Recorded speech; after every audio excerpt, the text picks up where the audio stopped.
Je veux partager avec vous la grâce que j'ai reçue il y a 33 ans. Comment le Seigneur, par sa grâce, m'a amené à lui. Je viens d'une famille hindoue. Et je suis le plus jeune de 5 frères et sœurs.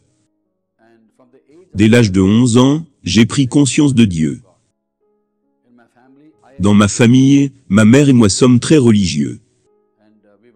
Et on nous a dit que la divinité de notre famille est Subramania. Parmi les brahmanes tamouls, il y en a 2 sortes. Les Ayes et les Ayangars. Les Ayangars vénèrent Vishnu, et les Ayes vénèrent Shiva. Et nous étions des Ayes.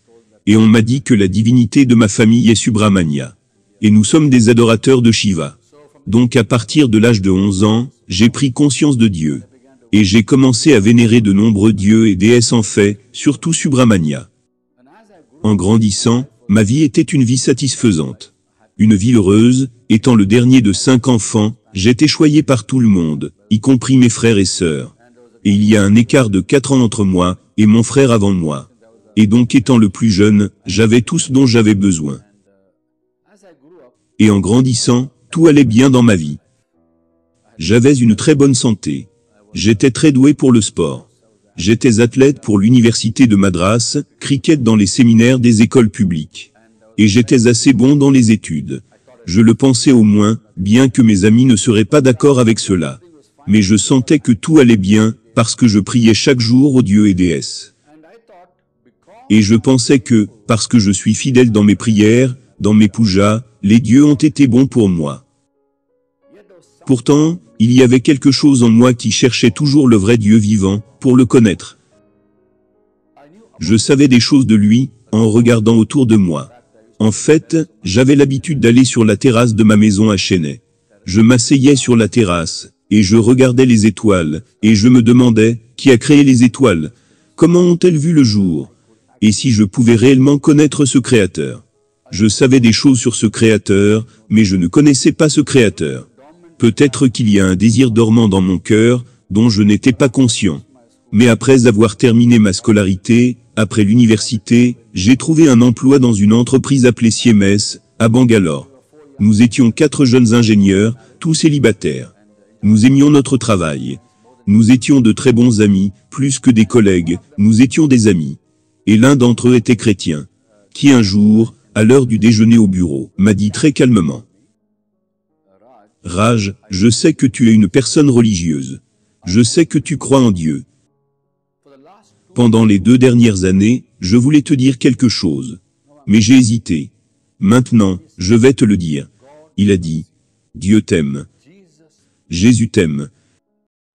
Il y a un seul chemin vers Dieu, et c'est Jésus.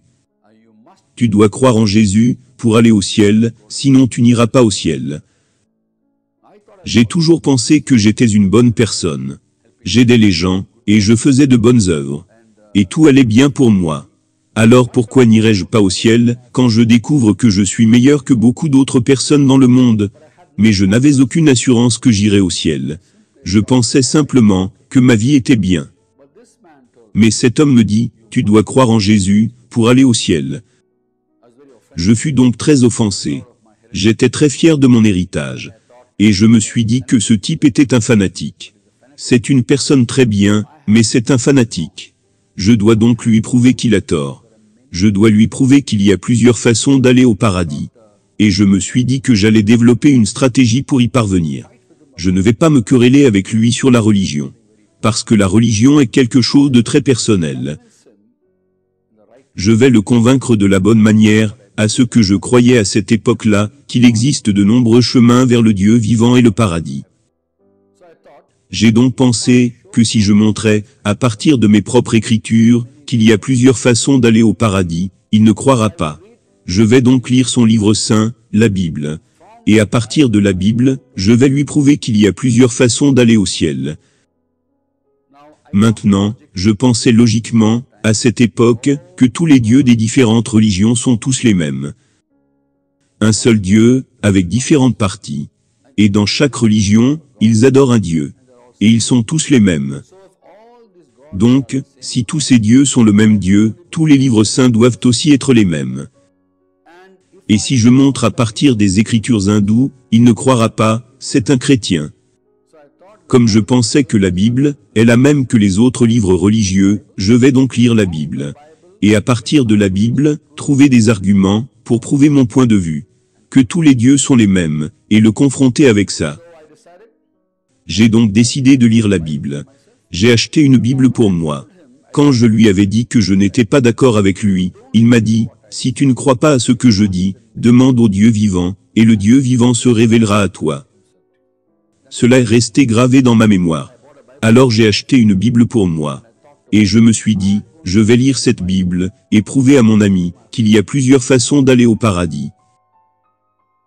Mais j'ai aussi pensé que s'il y avait 1% de chance que ce qu'il disait était vrai, que Jésus-Christ est vraiment le seul moyen d'aller au ciel, alors je veux le suivre. J'ai donc arrêté toutes mes prières à tous les dieux et déesses. Ma seule prière était au Dieu vivant. Une très courte prière. Dieu vivant, le Christ est-il le seul chemin vers toi? Si c'est le cas, fais-le-moi savoir. Si ce n'est pas le cas, fais-le-moi savoir. J'irai le dire à mon ami. Donc mon temps de prière s'est réduit d'une demi-heure environ, à 15 secondes. Une seule prière. J'ai ouvert la Bible. Je ne savais pas par où commencer. Tout ce que je savais de la Bible à cette époque, c'est qu'elle a deux parties, l'Ancien Testament et le Nouveau Testament. L'Ancien Testament est ancien, le Nouveau Testament est nouveau. Et mon bon sens m'a dit, lis le Nouveau Testament. J'ai ouvert la Bible, le Nouveau Testament, je ne savais pas par où commencer. Il se trouve que la page devant moi, lorsque j'ai ouvert la Bible, pour la toute première fois, était l'Évangile de Jean, chapitre 1 verset 1, où il était écrit. Au commencement était la parole était avec Dieu, et la parole était Dieu. Cela a immédiatement attiré mon attention. C'était une déclaration très intéressante. Au commencement était la parole était avec Dieu, et la parole était Dieu. Et je me suis demandé, comment les deux pouvaient être vrais, avec Dieu et Dieu, en même temps, et j'ai pensé, ce livre est un livre très philosophique. J'ai continué à lire, et j'arrive au 14e verset où il est dit, « Et la parole a été faite chair, et elle a habité parmi nous. » C'est encore plus mystérieux. J'ai pensé, mais ce livre est vraiment un livre de philosophie, un très bon livre, je vais continuer. Et au fur et à mesure que je lisais, j'ai appris à connaître la vie de Jésus. Ce qu'il enseignait, ce qu'il faisait. Et cela m'étonnait. Son amour, sa compassion, son humilité, sa puissance, tout en lui était si merveilleux. Et j'ai immédiatement été attiré par sa personnalité. J'ai continué à lire la Bible, et la toute première fois, en fait, que j'ai lu le nom de Jésus, la paix a envahi mon cœur. J'attendais que le texte arrive au nom de Jésus, et je répétais le nom plusieurs fois, Jésus, Jésus, Jésus. Et c'était la paix dans mon cœur. Tout allait bien. Et d'ailleurs, j'avais commencé la Bible, pour prouver que mon ami avait tort. Mais après avoir commencé la Bible, j'étais tellement absorbé par la Bible, que j'ai oublié de retourner voir mon ami. J'appréciais la Bible. Tout se passait bien dans ma vie quotidienne. Le travail allait bien, tout allait bien. Je lisais la Bible. Et tout allait bien, jusqu'à ce que j'arrive au 14e chapitre de Jean. Et j'ai lu le verset 6. Dans Jean 14 verset 6, Jésus dit, « Je suis le chemin, la vérité, et la vie. Nul ne vient au Père que par moi. » Et cette deuxième partie m'a frappé. Personne ne peut aller au Père qui est aux cieux, si ce n'est par lui. Il le dit. Même en tant qu'hindou, je considérais Jésus comme un Dieu parmi d'autres. Et ici il fait une déclaration exclusive. Personne ne peut aller vers le Père, si ce n'est par moi. Cela m'a tellement marqué. Je ne pouvais pas aller plus loin dans la Bible. Je ne pouvais pas accepter la déclaration du Seigneur Jésus-Christ. Si un chrétien disait cela, je pourrais ne pas le croire, mais c'est Jésus qui le dit. Je devais donc faire face à cette question. J'ai donc fermé la Bible. Et pendant 1 mois et demi, je n'ai plus lu la Bible. Mais chaque nuit, quand j'allais au lit, cette pensée me venait. Quelle est ta réponse à ce que Jésus a dit? Je n'avais pas de réponse. Après 1 mois et demi, je me suis dit, tant que je lisais la Bible, tout allait bien dans ma vie. Depuis que j'ai arrêté, il me manque quelque chose. Et j'ai arrêté à cause de Jean 14 verset 6. Alors pourquoi me priver de ce bienfait dans ma vie, à cause de Jean 14 verset 6? Alors j'ai pensé, je vais continuer à lire la Bible. Après donc 1 mois et demi, j'ai rouvert la Bible. J'ai essayé de ne pas regarder Jean 14 verset 6. J'ai lu Jean 14 verset 7. Et là encore Jésus dit, « Si vous me connaissiez, vous connaîtriez aussi mon Père.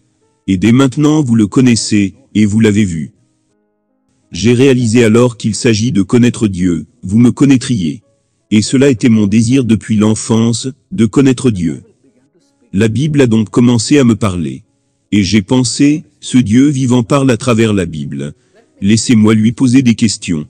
Je lui disais, Seigneur, tu es le Dieu à la sagesse infinie. Ma sagesse est une sagesse limitée. Je ne peux pas savoir tout ce que tu sais. Mais je vais te poser mes questions. Si tu sens que je peux comprendre la réponse à ma question, donne-moi la réponse. Mais si tu penses que je ne peux pas comprendre, alors ne me la donne pas. Donc j'avais des questions. Et parce que je lui avais dit, si tu sens que je ne peux pas comprendre la réponse, ne me donne pas la réponse. J'oubliais consciemment ma question, après l'avoir posée. Ce qui s'est passé, c'est que, alors que je lisais la Bible, il me donnait d'abord la réponse dans la Bible et répondait à la question que j'avais déjà oubliée. Et après m'avoir donné la réponse, il me rappelait ma question. En l'espace d'1 an, toutes mes questions ont été répondues. Une question que je me souviens avoir posée était sur la réincarnation. Depuis l'enfance, on m'a appris à croire que nous vivons, nous mourons, nous renaissons, dans un autre corps, nous mourons de nouveau, et nous renaissons encore, et ainsi de suite. Alors j'ai demandé à Dieu, Dieu vivant, est-ce que c'est comme ça? Est-ce que je vais renaître encore un jour dans ce monde? Que vais-je devenir? Un être humain ou autre? Je veux la réponse. Puis j'ai oublié ma question. Et alors que je lisais dans la Bible, dans le livre des Hébreux, chapitre 9 verset 27, il m'a donné la réponse. Et comme il est réservé aux hommes de mourir une seule fois, après quoi vient le jugement, de même Christ, qui s'est offert une seule fois, pour porter les péchés de plusieurs, apparaîtra sans péché une seconde fois, à ceux qui l'attendent pour leur salut. Nous vivons une seule fois. Nous mourons une seule fois. Nous faisons face au jugement une seule fois. Et ce juge est Jésus. Aujourd'hui, il est le sauveur du monde entier. Quand il reviendra une seconde fois, il sera le juge. Donc toutes mes questions ont été répondues, et j'ai compris que Jésus a été envoyé par Dieu dans le monde. Il est lui-même Dieu, et s'est fait homme. Il est la parole, il était Dieu, avec Dieu. Il est entré dans le monde, en prenant un corps de chair et de sang, pour être sacrifié sur la croix pour les péchés du monde entier. Je n'avais aucun doute que j'étais un pécheur. Même en tant que fervent hindou, je savais que j'étais un pécheur. Je n'avais pas besoin que quelqu'un vienne me dire que j'étais un pécheur. Qu'il vienne me dire que je suis un pécheur, je le savais. Je croyais même que le péché devait être payé.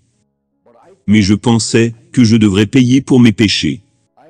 Je n'ai jamais réalisé, avant de lire la Bible, que ce que je ne pourrais jamais faire par moi-même, Jésus l'a fait pour moi.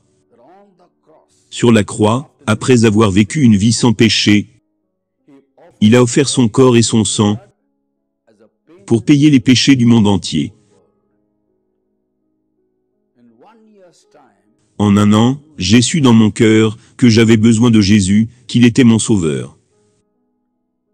Ainsi, après 1 an de lecture de la Bible, le Seigneur m'a parlé et m'a révélé comment le Christ a répondu à toutes les questions que je me posais, en particulier de la délivrance du péché et de la mort. Le 25 mai 1980, à 21h30, alors que je travaillais à Munich, en Allemagne, comme ingénieur chez Siemens AG, comme ils l'appellent en Allemagne, j'ai donné ma vie au Seigneur. J'ai dit, Seigneur, je suis un pécheur. Je te remercie pour ton salut. Et j'ai reçu ce don du salut. Le salut est un don de Jésus. J'ai compris qu'il ne se gagne pas, qu'il ne se travaille pas, il se reçoit. Dans des mots simples, Seigneur, je suis un pécheur. Je te remercie Seigneur. Tu m'aimes, tu as donné ta vie pour moi, viens dans mon cœur, sois mon Sauveur et Seigneur, à 21h30. Et à 21h35, j'ai été rempli du Saint-Esprit, au point que je ne pouvais pas dormir. J'étais tellement excité par cette assurance du salut. Le fait que Dieu m'aime tellement, qu'il a envoyé Jésus dans le monde, pour payer pour mes péchés. J'avais hâte d'en parler aux gens.